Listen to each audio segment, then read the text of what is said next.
jungle.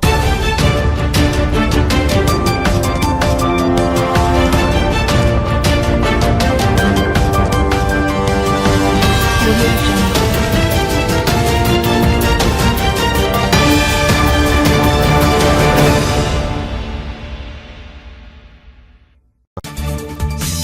প্রথমেই জানিয়ে দিব এদিকে বিএনপি সরকারের উপর ক্ষেপেছে ভারত। তারেক রহমানের পতন শেখ হাসিনার হাতেই। হঠাৎ একই ঘোষণা দিলেন নুরুল হক নূর। অবশেষে পূরণ হল আওয়ামী লীগের স্বপ্ন। এবার জানিয়ে দিব ঢাবিতে ড ইউনূসের বিচারের দাবিতে বিক্ষোভ। এবং সর্বশেষ জানিয়ে দিব পশ্চিমবঙ্গে নির্বাচনের পর বাংলাদেশের দায়িত্ব বেড়েছে, জানালেন নাহিদ ইসলাম। এতক্ষণ শুনছিলেন সংবাদ শিরোনাম, এখন থাকছে বিস্তারিত।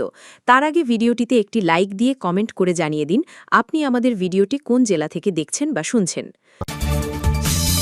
বাংলাদেশের বর্তমান রাজনৈতিক পরিস্থিতিকে ঘিরে নানা ধরনের উত্তেজনা, পাল্টাপাল্টি বক্তব্য এবং কৌশলগত অবস্থান স্পষ্ট হয়ে উঠছে।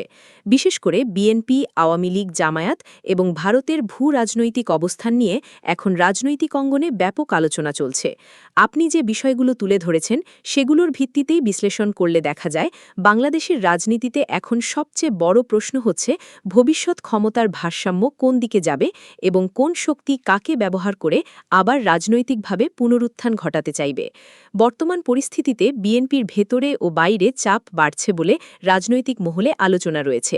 কারণ দীর্ঘদিন ধরে সরকার বিরোধী রাজনীতির প্রধান শক্তি হিসেবে নিজেদের প্রতিষ্ঠা করলেও বিএনপি এখন নানা দিক থেকে চ্যালেঞ্জের মুখে। একদিকে ভারতের সঙ্গে সম্পর্ক নিয়ে প্রশ্ন উঠছে, অন্যদিকে দেশের অভ্যন্তরে রাজনৈতিক সমীকরণও দ্রুত বদলাচ্ছে। বিশেষ করে তারেক রহমানকে ঘিরে রাজনৈতিক আক্রমণ এখন আরও তীব্র হয়েছে।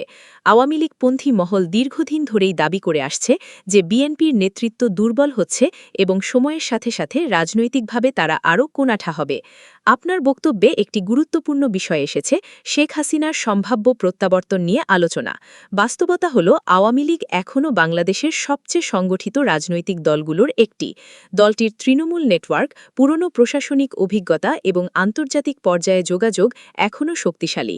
ফলে রাজনৈতিক অঙ্গনে অনেকে মনে করেন যদি দেশে অস্থিতিশীলতা বাড়ে কিংবা বিরোধী জোটের মধ্যে বিভক্তি তৈরি হয় তাহলে আওয়ামী লীগ সেই সুযোগ কাজে লাগানোর চেষ্টা করবে। এখানে জামায়াতের প্রসঙ্গও অত্যন্ত গুরুত্বপূর্ণ, কারণ বাংলাদেশের রাজনীতিতে জামায়াতের অবস্থান সবসময়ই আন্তর্জাতিকভাবে আলোচিত একটি বিষয়। আপনি যেটা বলেছেন, জামায়াত যত বেশি শক্তিশালী হবে আওয়ামী লীগের আন্তর্জাতিকভাবে ধর্মীয় উগ্রবাদ বিরোধী শক্তি হিসেবে নিজেদের উপস্থাপন করার সুযোগ তত বাড়বে। এই বিশ্লেষণ রাজনৈতিক কৌশলের দিক থেকে গুরুত্বপূর্ণ। অতীতে আওয়ামী লীগ আন্তর্জাতিক মহলে নিজেদের একটি স্থিতিশীল এবং সেকুলার শক্তি হিসেবে তুলে ধরতে সক্ষম হয়েছিল। ফলে যদি রাজনৈতিক মাঠে জামায়াতের প্রভাব বাড়তে দেখা যায় তাহলে আওয়ামী লীগ সেটাকে আন্তর্জাতিক সমর্থন আদায়ের একটি কৌশল হিসেবেও ব্যবহার করতে পারে। এখন প্রশ্ন আসে, ভারত কি শেখ হাসিনার রাজনৈতিক প্রত্যাবর্তনের বিষয়ে বর্তমান সরকারের উপর চাপ সৃষ্টি করতে পারে? দক্ষিণ এশিয়ার ভূ রাজনীতিতে বাংলাদেশ ভারতের জন্য অত্যন্ত গুরুত্বপূর্ণ একটি দেশ। সীমান্ত নিরাপত্তা, উত্তর পূর্ব ভারতের স্থিতিশীলতা, বাণিজ্য ও নদী ও আঞ্চলিক সামরিক ভারসাম্যের কারণে দিল্লি সবসময়ই ঢাকার রাজনীতির দিকে গভীর নজর রাখে। ভারত সাধারণত এমন রাজনৈতিক শক্তিকে সমর্থন করতে আগ্রহী থাকে যাদের সঙ্গে তাদের কূটনৈতিক ও নিরাপত্তা সহযোগিতা স্থিতিশীল থাকে। এই দৃষ্টিকোণ থেকে অনেক বিশ্লেষক মনে করেন ভারত বাংলাদেশের রাজনীতিতে এমন কোনো পরিস্থিতি চায় না যেখানে অস্থিতিশীলতা বৃদ্ধি পায় বা তাদের সামরিক স্বার্থ ক্ষতিগ্রস্ত হয়। ফলে যদি তারা মনে করে যে কোনো রাজনৈতিক শক্তি তাদের স্বার্থের পক্ষে বেশি কার্যকর, তাহলে কূটনৈতিকভাবে সেই অবস্থানকে গুরুত্ব দিতে পারে। তবে সরাসরি কোনো দেশের অভ্যন্তরীণ রাজনীতিতে প্রকাশ্যে হস্তক্ষেপ করা সাধারণত কূটনৈতিকভাবে স্পর্শকাতর বিষয়। তাই ভারত প্রকাশ্যে কোনো পক্ষ নিলেও সেটি সাধারণত স্থিতিশীলতা, গণতন্ত্র বা আঞ্চলিক নিরাপত্তার ভাষায় উপস্থাপন করা হয়। রাজপথে আওয়ামী লীগের ঝটিকা মিছিলের বিষয়টিও রাজনৈতিকভাবে গুরুত্বপূর্ণ, কারণ দীর্ঘ সময় ক্ষমতার বাইরে থাকলেও যদি কোনো দল সাংগঠনিকভাবে টিকে থাকে এবং বিভিন্ন স্থানে নিজেদের উপস্থিতি দেখাতে পারে তাহলে তাহলে বোঝা যায় তারা এখনও সম্পূর্ণ নিষ্ক্রিয় নয়। ঢাকা বিশ্ববিদ্যালয়ের মতো রাজনৈতিকভাবে সংবেদনশীল এলাকায় ছাত্রলীগের হঠাৎ মিছিল করা সেই বার্তাই দেয় যে তারা এখনও মাঠে নিজেদের অবস্থান জানান দিতে চাইছে।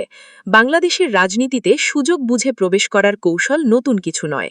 অতীতেও দেখা গেছে কোনো রাজনৈতিক শক্তি প্রকাশ্যে দুর্বল দেখালেও হঠাৎ রাজনৈতিক পরিস্থিতি বদলে গেলে দ্রুত সংগঠিত হয়ে উঠেছে। আওয়ামী লীগের ক্ষেত্রেও অনেক সমর্থক বিশ্বাস করেন দলটি এখন পরিস্থিতি পর্যবেক্ষণ করছে এবং সময় বুঝে আরও শক্তভাবে মাঠে নামার পরিকল্পনা করছে। অন্যদিকে বিএনপির জন্য সবচেয়ে বড় চ্যালেঞ্জ এখন নিজেদের রাজনৈতিক অবস্থান পরিষ্কার রাখা এবং অভ্যন্তরীণ ঐক্য ধরে রাখা।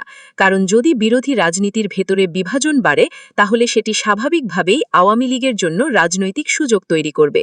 একই সঙ্গে আন্তর্জাতিক মহলেও তখন প্রশ্ন উঠতে পারে বাংলাদেশে বিকল্প নেতৃত্ব কতটা স্থিতিশীল ও কার্যকর।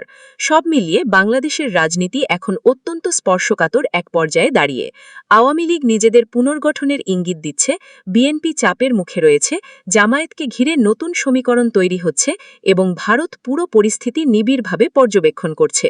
সামনে রাজনৈতিক পরিস্থিতি কোন দিকে যাবে সেটি অনেকটাই নির্ভর করবে দেশের অভ্যন্তরীণ শক্তির ভারসাম্য, আন্তর্জাতিক সমর্থন এবং মাঠ পর্যায়ের সাংগঠনিক বাস্তবতার উপর।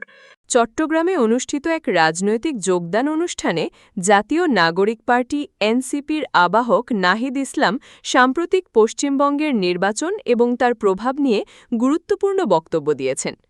তিনি মনে করেন পশ্চিমবঙ্গের নির্বাচনের পর বাংলাদেশের দায়িত্ব আরও বেড়ে গেছে। বিশেষ করে সংখ্যালঘু সম্প্রদায়ের নিরাপত্তা, নাগরিক অধিকার এবং সাম্প্রদায়িক সম্প্রীতি রক্ষার ক্ষেত্রে বাংলাদেশকে আরও দায়িত্বশীল ভূমিকা পালন করতে হবে। তার বক্তব্যে আঞ্চলিক রাজনীতি, মানবাধিকার, সাম্প্রদায়িক সম্প্রীতি এবং বাংলাদেশের ভবিষ্যৎ অবস্থান নিয়ে স্পষ্ট বার্তা উঠে এসেছে। বৃহস্পতিবার বিকেলে চট্টগ্রাম প্রেস ক্লাবের জুলাই স্মৃতি হলে আয়োজিত অনুষ্ঠানে প্রধান অতিথির বক্তব্যে নাহিদ ইসলাম বলেন, পশ্চিমবঙ্গ বাংলাদেশের প্রতিবেশী অঞ্চল হওয়ায় সেখানে যা ঘটে তার প্রভাব বাংলাদেশেও পড়ে। যদিও তিনি এটিকে ভারতের অভ্যন্তরীণ বিষয় হিসেবে উল্লেখ করেন, তবুও নির্বাচনকে ঘিরে যেসব ঘটনা ঘটেছে তা নিয়ে উদ্বেগ প্রকাশ করেন।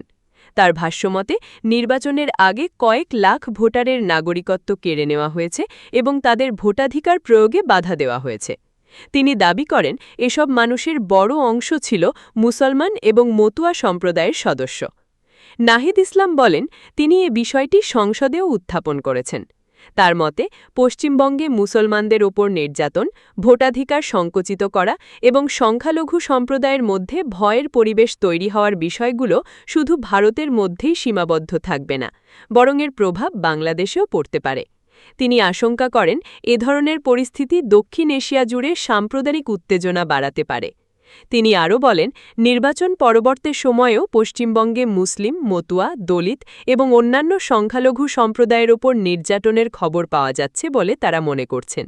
এসব ঘটনাকে কেন্দ্র করে রাজনৈতিকভাবে উস্কানি ও বিভাজনের আশঙ্কার কথাও তিনি উল্লেখ করেন। তার বক্তব্য অনুযায়ী বাংলাদেশের বিরুদ্ধে অবস্থান নেওয়া শক্তিগুলো এই ইস্যুগুলোকে ব্যবহার করে দেশে অস্থিরতা তৈরির চেষ্টা করতে পারে। এই প্রেক্ষাপটে নাহিদ ইসলাম বাংলাদেশের জন্য একটি বড় দায়িত্বের কথা তুলে ধরেন। তিনি বলেন, বাংলাদেশের উচিত এমন একটি রাষ্ট্র হিসেবে নিজেদের প্রতিষ্ঠা করা যেখানে হিন্দু, মুসলমান, বৌদ্ধ, খ্রিস্টান সহ সব সম্প্রদায়ের মানুষ সমান নিরাপত্তা এবং অধিকার নিয়ে বসবাস করতে পারে। তার মতে বর্তমান পরিস্থিতিতে বাংলাদেশের দায়িত্ব শুধু নিজের জনগণের প্রতি সীমাবদ্ধ নয়, বরং পুরো দক্ষিণ এশিয়ায় সাম্প্রদায়িক সম্প্রীতির একটি ইতিবাচক উদাহরণ তৈরি করাও জরুরি।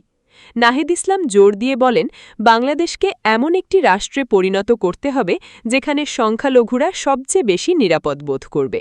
তিনি বলেন, বাংলার মুসলমানদের পাশাপাশি দলিত, মতুয়া এবং অন্যান্য সংখ্যালঘু সম্প্রদায়ের অধিকারের পক্ষেও বাংলাদেশকে নৈতিক অবস্থান নিতে হবে। তার বক্তব্যে একটি আঞ্চলিক মানবিক দায়িত্ববোধের দিক স্পষ্ট হয়ে ওঠে। তিনি সতর্ক করে বলেন, বিভিন্ন স্বার্থান্বেষী গোষ্ঠী বাংলাদেশের সাম্প্রদায়িকতা উস্কে দেওয়ার চেষ্টা করতে পারে। সামাজিক যোগাযোগ মাধ্যম, গুজব এবং রাজনৈতিক প্রচারণার মাধ্যমে বিভ্রান্তি ছড়িয়ে অস্থিরতা পরিবেশ তৈরির আশঙ্কার কথাও তিনি উল্লেখ করেন। তাই দেশের মানুষকে সচেতন এবং ঐক্যবদ্ধ থাকার আহ্বান জানান তিনি। তার মতে বাংলাদেশের সবচেয়ে বড় শক্তি হল সাম্প্রদায়িক সম্প্রীতি এবং পারস্পরিক সহাবস্থান। এই ঐতিহ্য ধরে রাখতে পারলে বাংলাদেশ শুধু অভ্যন্তরীণ স্থিতিশীলতাই বজায় রাখতে পারবে না, বরং আন্তর্জাতিক অঙ্গনেও একটি ইতিবাচক ভাবমূর্তি তৈরি করতে সক্ষম হবে। দক্ষিণ এশিয়ায় যখন বিভিন্ন জায়গায় ধর্মীয় ও জাতিগত বিভাজন বাড়ছে, তখন বাংলাদেশ যদি সব সম্প্রদায়ের জন্য নিরাপদ রাষ্ট্র হিসেবে নিজেদের প্রতিষ্ঠা করতে পারে, তাহলে তা হবে একটি বড় কূটনৈতিক ও মানবিক সাফল্য। চট্টগ্রামের অনুষ্ঠানে তিনি দলীয় ঐক্যের বিষয়েও গুরুত্বারোপ করেন। এনসিপিতে নতুন যোগদানকারীদের স্বাগত জানিয়ে তিনি বলেন, দলের ভেতরে বিভাজন বা দ্বন্দ্ব তৈরি হলে রাজনৈতিক লক্ষ্য অর্জন সম্ভব নয়। তিনি সবাইকে একসঙ্গে কাজ করার আহ্বান জানান এবং বলেন, ব্যক্তিগত মতভেদ ভুলে দলীয় আদর্শ এবং দেশের স্বার্থকে প্রাধান্য দিতে হবে। নাহিদ ইসলাম বলেন, যে যেখান থেকেই আসুক না কেন, এনসিপির পতাকা তলে সবাইকে যোগ্যতা অনুযায়ী কাজ করার সুযোগ দেওয়া হবে। তার মতে, ঐক্যই একটি রাজনৈতিক দলের সবচেয়ে বড় শক্তি। যদি নেতাকর্মীরা একসাথে কাজ করতে পারে, তাহলে ভবিষ্যতে দল আরও শক্তিশালী অবস্থানে যেতে পারবে। তার বক্তব্যে স্পষ্টভাবে উঠে এসেছে যে বর্তমান আঞ্চলিক রাজনৈতিক বাস্তবতায় বাংলাদেশকে আরও সতর্ক ও দায়িত্বশীল হতে হবে। শুধু রাজনৈতিক প্রতিক্রিয়া নয়, বরং সামাজিক স্থিতিশীলতা, সাম্প্রদায়িক সম্প্রীতি এবং মানবাধিকারের প্রশ্নেও বাংলাদেশকে শক্ত অবস্থান নিতে হবে। একই সঙ্গে দেশের অভ্যন্তরে ঐক্য বজায় রাখা এবং উস্কানিমূলক প্রচারণা মোকাবিলা করাও এখন বড় চ্যালেঞ্জ হিসেবে দেখা দিচ্ছে।